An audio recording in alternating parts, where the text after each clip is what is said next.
Welcome to biology पाठशाला।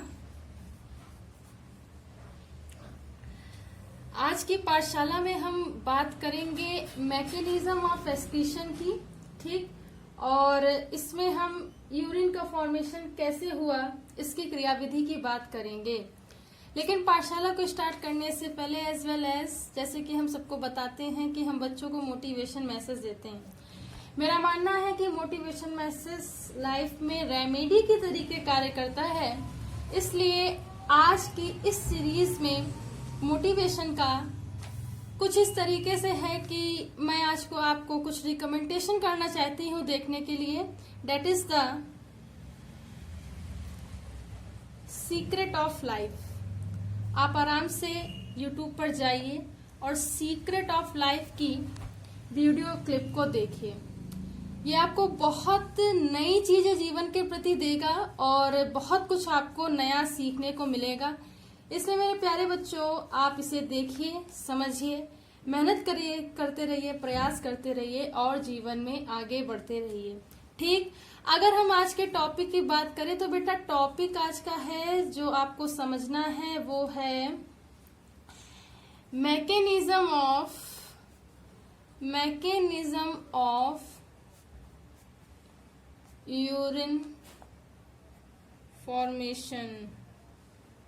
Mechanism of urine formation, मूत्र निर्माण की क्रियाविधि, ठीक है। मूत्र निर्माण की क्रियाविधि। देखिए बहुत आराम से समझेंगे, कहीं जाना नहीं है और अच्छे से समझना है ताकि हमें लाइफ टाइम के लिए चीजें कुछ कुछ समझ में आ जाएं। देखिए तो क्वेश्चन इस तरीके से आता है कि आप यूरिन फॉर्मेशन के मैकेनिज्म को बताइए। एक्सक्रीशन क्या होता है? What is the excretion? Explain the mechanism of urine formation. उत्सर्जन क्या होता है? मूत्र के निर्माण की क्रियाविधि को समझाइए, ठीक। तो सबसे पहले हमें तो अब यहाँ से हमें सोल्यूशन लेना है इस बात का, ठीक है। हमें क्या लेना है? इसका सोल्यूशन लेना है। तो सबसे पहले हम तो एक्सक्रीशन के बारे में जाएंगे। जब मैंने ये सिस्टम स्टार्ट किया था और सिस्टम में हम जब एक्सक्रीशन पढ़ा रहे थे हमने बताया था कि एक्सक्रीशन की परिभाषा क्या होती है बेटा। देखिए हानिकारक, ठीक। कैसे लिखेंगे? हार्मफुल या नाइट्रोजिनस वेस्ट मटेरियल या प्रोडक्ट।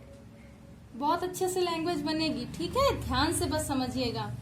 हार्मफुल या नाइट्रोजनस वेस्ट मटेरियल या प्रोडक्ट को शरीर से ठीक, बॉडी से बाहर निकालने की क्रिया, ठीक। एक्सक्रीट आउट मतलब बाहर निकालने की जो क्रिया होती है उसे क्या बोलते हैं? एक्सक्रीशन। उसे क्या बोलते हैं? एक्सक्रीशन, ठीक। ये जिस सिस्टम के द्वारा होता है उसे क्या बोलते हैं? एक्सक्रीटरी सिस्टम बोलते हैं। उसे क्या बोलते हैं? एक्सक्रीटरी सिस्टम बोलते हैं, ठीक। इतनी बात तो आप लोग एक्सक्रीशन में लिखोगे, ठीक। फिर लिखोगे कि मैकेनिज्म ऑफ यूरिन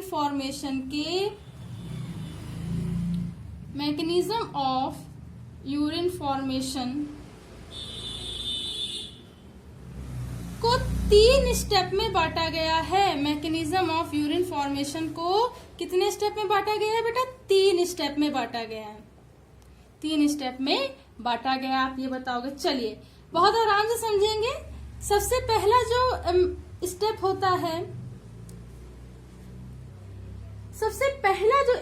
होता है उसे बोलते हैं अल्ट्राफिल्ट्रेशन।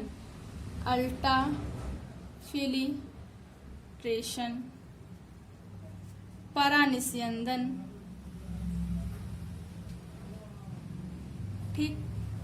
उसके आगे की बात करें तो देखिए अल्ट्राफिल्ट्रेशन के बाद आता है सेलेक्टिव रिजॉर्प्शन,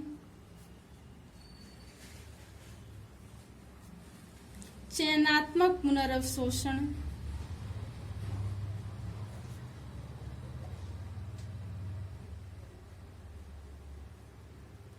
पुनर्अवशोषण। ठीक, उसके बाद अगर हम बात करें तो आता है वो पॉइंट होता है सेक्रीशन। सेक्रीशन यानी कि क्या? स्त्रावण। हम हमेशा एक बात कहते हैं, क्या बताते हैं कि science is systematic body of knowledge, यानी कि विज्ञान किसी विषय का क्रमबद्ध अध्ययन होता है और यहाँ पे अगर कोई भी फैक्ट होता है तो उसका क्या होता है, कोई टर्म होता है तो उसका फंडामेंटल फैक्ट होता है, बेसिक टर्मिनोलॉजी होती है। Without any type of basic terminology और a fact we can not presume this subject. बिना किसी शाब्दिक अर्थ के, बिना किसी फैक्ट के हम जीव विज्ञान क्या विज्ञान की कल्पना नहीं कर सकते हैं। देखिए सबसे पहले समझेंगे, देखिए पहला जो है वो क्या है, अल्ट्रा फिल्ट्रेशन। अल्ट्रा फिल्ट्रेशन यानी कि यहाँ पे कोई चीज क्या होगी, फिल्ट्रेट होगी, फिल्ट्रेट होगी। फिर उसका क्या किया जाएगा, फिर उसका क्या किया जाएगा, सेलेक्टिव रिजॉर्प्शन। सेलेक्टिव का मतलब चयन करना, री का मतलब पुनः, अब्जॉर्प्शन का मतलब अवशोषण, यानी कि कोई ऐसी चीज होगी जो फिल्ट्रेट होगी और फिल्ट्रेट होने के बाद जो कुछ इम्पोर्टेंट चीजें होंगी, अभी बहुत मोटे मोटे शब्दों में समझिए, वो क्या होगा, उसका रीअब्जॉर्प्शन होगा। और सेक्रीशन में क्या होगा, पूरा जो यूरिन होगा वो सेक्रीट हो जाएगा। इसलिए बेसिक टर्मिनोलॉजी से फिर हमेशा याद रखना, तोड़ तोड़ के अल्ट्रा फिल्ट्रेशन, यहाँ पे कुछ क्या होगा, फिल्ट्रेशन होगा, कुछ प्रेशर लगेगा, फिल्ट्रेट बनेगा। सेलेक्टिव एब्जॉर्प्शन में क्या होगा, उसका चयन होगा और जो एब्जॉर्प्शन करने वाली चीजें होंगी उसको पुनः अवशोषित किया जाएगा। और सेक्रीशन में क्या होता है, सेक्रीशन में पूरे यूरिन का क्या होता है, सेक्रीट आउट होता है। इतनी बात याद रखोगे। अब पहले स्टेप की बात करते हैं। अब हम पहले स्टेप की बात करते हैं, अल्ट्रा फिल्ट्रेशन। बहुत ध्यान से समझना तभी समझ में आएगा। अल्ट्रा फिल्ट्रेशन, देखो बेटा, अल्ट्रा फिल्ट्रेशन को समझने से पहले दो टर्म समझोगे, यहां समझो। पहला तो आप ये समझोगे एफरेंट आर्टियोल, एफरेंट आर्टियोल, ठीक। फिर ये समझोगे एफरेंट आर्टियोल। देखिए दोनों को अगर हम बहुत अच्छे से समझे, देखिए जब भी आप कहीं जाते हैं, ठीक, आप किसी मॉल गए तो एक एंट्री का डोर होता है और एक होता है एग्जिट का डोर। आप किसी व्हाट्सएप ग्रुप पे जुड़े हुए होते हैं तो उसमें लिखा रहता है एग्जिट द ग्रुप। तो एग्जिट का मतलब क्या होता है, एग्जिट का मतलब क्या होता है, बाहर होना। एग्जिट का मतलब क्या होता है, बाहर होना। जहां पर ई टर्म आ रहा है उसका मतलब क्या होता है, एग्जिट। एग्जिट का मतलब बाहर होना, एग्जिट मतलब बाहर होना, यानी कि ये क्या होंगी, अपवाही, अपवाही धमनिका, धमनिका, ठीक। और ए का मतलब क्या होता है, ए का मतलब आना।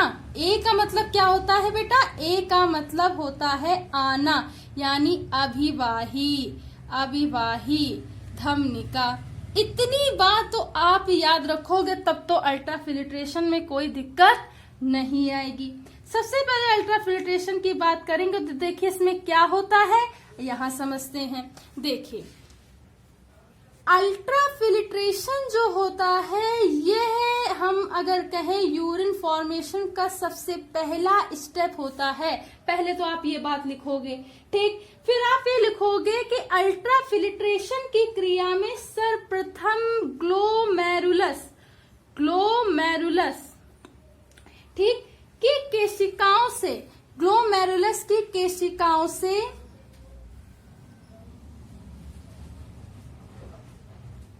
ग्लोमेरुलस की केशिकाओं से या उसके नेट से, या उसके नेट से क्या होता है, सबसे पहले अब याद रखोगे। अब कह रहा है अब कौन सा, देखिए अब यहां पे लिखेंगे एफरेंट आर्टिओल। क्या ग्लोमेरुलस के नेट से या उसकी केशिकाओं से क्या होता है? सबसे पहले एफरेंट आर्टिओल के द्वारा जितना ब्लड आता है उतना ही ब्लड क्या होता है? इफरेंट आर्टिओल, आराम से समझिएगा तभी समझ में आएगा। इफरेंट आर्टिओल के द्वारा क्या हो जाता है? बाहर हो जाता है। उसके द्वारा क्या हो जाता है? बाहर होता है। तो जितना ये आ रहा है, ठीक है, जितना ये ब्लड आ रहा है उतना ही क्या हो जाता है? बाहर हो जाता है। इसलिए जो इसके अंदर जो क्रिया हो रही है उसमें क्या होता है? केशिकाओं के बीच, सेल्स के बीच क्या होता है? ब्लड का प्रेशर बढ़ जाता है। ब्लड का प्रेशर क्या हो जाता है? इंक्रीज हो जाता है। जब बेटा ये ब्लड का प्रेशर क्या हो जाता है? इंक्रीज हो जाता है, मतलब बढ़ जाता है, प्लस हो जाता है, तो क्या होता है कि अल्ट्रा फिल्ट्रेशन का प्रोसेस नहीं हो पाता है। नहीं हो पाता है। तो इन सेल्स के बीच में, तो किडनी की सेल्स के बीच में कुछ प्रेशर काम करते हैं। सबसे पहला जो प्रेशर होता है, ध्यान से समझना, वो होता है हाइड्रोस्टेटिक प्रेशर। ठीक, ये हाइड्रोस्टेटिक प्रेशर होता है 60 mmHg का। ये हाइड्रोस्टेटिक प्रेशर होता है 60 mmHg का। और जो ब्लड में ऑस्मोटिक प्रेशर है जो यहाँ पे लग रहा है, ऑस्मोटिक प्रेशर होता है, वो होता है बेटा मेरे प्यारे बच्चों, डेट इज 32 mmHg। और जो कैपिसुलर पर लगने वाला है, कैपिसुलर यानी कि संपुटीय जो लगता है, हाइड्रोस्टेटिक प्रेशर, ठीक, संपुटीय द्रव स्थैतिक जो दाब होता है वो होता है 18 mmHg। इतना प्रेशर लगता है। जब net gain of ultra filtrative effect जो होता है, net gain of ultra filtrative effect होता है बेटा, वो कैसे निकालते हैं? वो ऐसे निकालेंगे कि hydrostatic pressure minus blood osmotic pressure plus capsular hydrostatic pressure को जोड़ के निकालते हैं। तो इसका जो नेट गेन ऑफ प्रेशर होता है 10 mmHg होता है। 10 mmHg होता है। जब ये 10 mmHg आ जाता है तब अल्ट्रा फिल्ट्रेशन की क्रिया होती है। ठीक, तो अल्ट्रा फिल्ट्रेशन में क्या होता है कि इसके फलस्वरूप जो ब्लड में जितना भी लिक्विड है वो क्या होता है? फिल्ट्रेट होता है। क्या होता है? फिल्ट्रेट होता है। और फिल्ट्रेट होने के बाद ये क्या करता है बेटा? ये आ जाता है वाउमेन कैप्सूल में।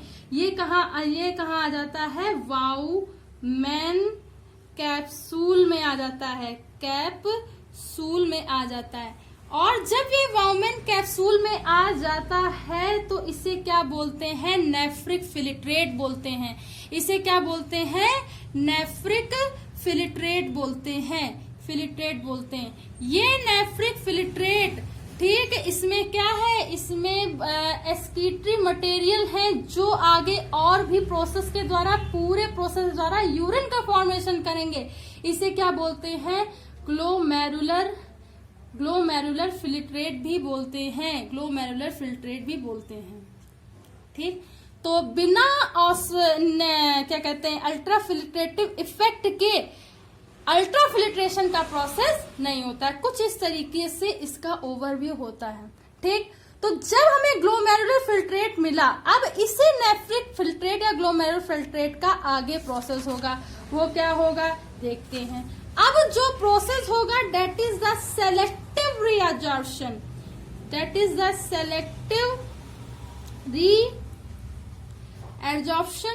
देखो इसमें क्या होता है, अगर हम इसकी बात करें, देखिए क्या होता है, ध्यान से समझने का प्रयास करना और इसे कोशिश करना कि आ जाए। देखिए सेलेक्टिव का मतलब क्या होता है, सिलेक्शन करना, चयन करना।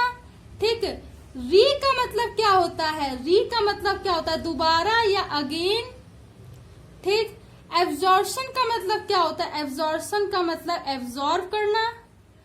देखो बेसिक टर्मिनोलॉजी से इतनी बात तो समझ में आ गई। सेलेक्टिव रिजॉर्प्शन क्या होता है, सिलेक्शन हम किस चीज का करेंगे, नेफ्रिक फिल्ट्रेट से कितना फिल्ट्रेट हमें मिल रहा है और उससे कितने लीटर यूरिन बनेगा, इसका क्या होगा, सिलेक्शन होगा। अगेन रिजॉर्प्शन यानी कि अगेन रिजॉर्प्शन में जो आवश्यक पदार्थ है शरीर के लिए उसका पुनः अवशोषण होगा। ठीक, इतनी बात याद रखेंगे। तो देखिए ये प्रोसेस कैसे होता है। इसमें देखिए सबसे पहले क्या होता है कि किडनी में अल्ट्राफिल्ट्रेशन के बाद, किडनी में अल्ट्राफिल्ट्रेशन के प्रोसेस के बाद क्या होता है कि इसमें जो अल्ट्राफिल्ट्रेट बनता है उसमें लगभग 180 लीटर क्या होता है, अल्ट्राफिल्ट्रेट होता है। अभी हमने बताया अल्ट्राफिल्ट्रेट के बारे में, वही जिसे नेफ्रिक फिल्ट्रेट भी बोलते हैं। अल्ट्राफिल्ट्रेट बोलो, नेफ्रिक फिल्ट्रेट बोलो या ग्लोमेरुलर फिल्ट्रेट बोलो। ठीक, ये जो अल्ट्राफिल्ट्रेट होता है किडनी में अल्ट्राफिल्ट्रेशन के प्रोसेस लगभग 180 लीटर अल्ट्राफिल्ट्रेट बनता है और इससे लगभग 1.5 लीटर यूरिन का फॉर्मेशन होता है। इससे लगभग 1.5 लीटर यूरिन का फॉर्मेशन होता है। ठीक, इतनी बात आप लोग याद रखोगे। जब 1.5 लीटर यूरिन का फॉर्मेशन होता है तो ये जो यूरिन होता है ये कहाँ आ जाता है बेटा, हेनले लूप में आ जाता है। ये कहाँ आ जाता है बेटा, हेनले लूप में आ जाता है। उसके बाद क्या होता है, जब ये यूरिन आ जाता है तो यूरिन में कुछ ऐसे एलिमेंट्स होते हैं, कुछ ऐसे पदार्थ होते हैं, कुछ ऐसे सब्सटेंस होते हैं जो शरीर के लिए आवश्यक होते हैं, बेनिफिशियल कंपोनेंट्स होते हैं। इन बेनिफिशियल कंपोनेंट्स का क्या होता है, रीअब्जॉर्प्शन होता है, रीअब्जॉर्प्शन होता है। जब इसका रीअब्जॉर्प्शन होता है तो इसमें क्या होता है भाई, जल में भी लवण है। ठीक है, तो शेष बचे हुए वाटर का जो एब्जॉर्प्शन होता है वो कैसा होता है, ऑस्मोसिस के द्वारा होता है। सिंपल, ध्यान से समझना, ठीक है, सिंपल ऑस्मोसिस के द्वारा होता है, ऑस्मोसिस के द्वारा होता है। ठीक, तो इसमें शेष वाटर एब्जॉर्प्शन जिसमें सॉल्ट है, ठीक है, और क्या कहते हैं एलिमेंट्स है, उसका एब्जॉर्प्शन कैसे होगा, सिंपल एब्जॉर्प्शंस के द्वारा होता है। और जो और अनदर कंपोनेंट है, और जो ऐसे लिखते हैं अनदर कंपोनेंट है, अनदर कंपोनेंट है, उनका जो एब्जॉर्प्शन बेटा मेरे प्यारे बच्चों कैसे होगा एब्जॉर्प्शन, उनका एब्जॉर्प्शन एक्टिव ऑस्मोसिस के द्वारा होता है, एक्टिव ऑस्मोसिस के द्वारा होता है, एक्टिव ऑस्मोसिस के द्वारा होता है। ठीक, इन सारे एब्जॉर्प्शंस में बेटा यहाँ पे भी इन सारे एब्जॉर्प्शंस में क्या होता है बेटा, एनर्जी वह होती, बेटा एनर्जी तो खर्च होगी, मेटाबॉलिक एक्टिविटी लग रही है तो एनर्जी भी खर्च होगी। एनर्जी क्या होती है, वह होती है, एनर्जी क्या होती है, वह होती है, खर्च होती है। ठीक, ये एनर्जी वह होती है और इनका इन वाटर का एब्जॉर्प्शन है, अनदर कंपोनेंट्स का एब्जॉर्प्शन जो होता है एक हार्मोन के द्वारा होता है जिसे एंटी डायूरेटिक डायूरेटिक हार्मोन जिसे एडीएच भी कहते हैं, जिसे एडीएच भी कहते हैं बेटा, इसे वैसोप्रेसिन के नाम से भी जाना जाता है, इसे ब्रेसोप्रेसिन के नाम से भी जाना जाता है। तो एंटी डायूरेटिक हार्मोन के द्वारा another components and water salt का क्या होता है, रीअब्जॉर्प्शन होता है।